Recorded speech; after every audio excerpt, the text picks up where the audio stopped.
The overall goals of this procedure are to assess how mitochondrial function alterations affect the development of neurological disorders and to design therapeutics that have a direct effect on blood-brain barrier openings. This method can help answer key questions in the field of neurological disorders, such as how can neuronal cell death be minimized following a stroke. The main advantage of this technique is that it provides a real-time assessment of mitochondrial function in whole intact cells.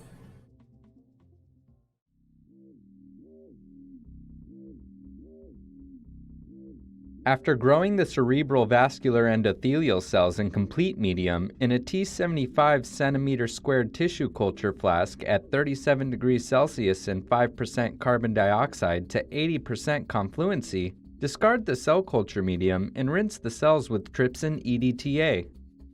Then add 1 to 2 milliliters of fresh trypsin EDTA to the flask and detach the cells at 37 degrees Celsius for 3 to 5 minutes.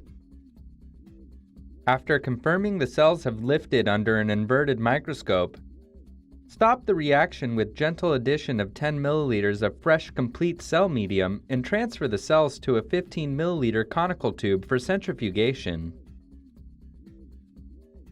Discard the supernatant and wash the pellet in 10 milliliters of fresh complete growth medium for another centrifugation.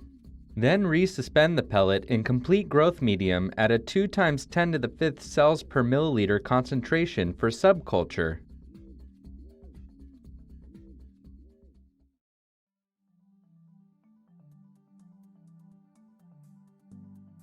After the appropriate number of subcultures, seed 1.6 × 10 to the 4th cells in 80 microliters.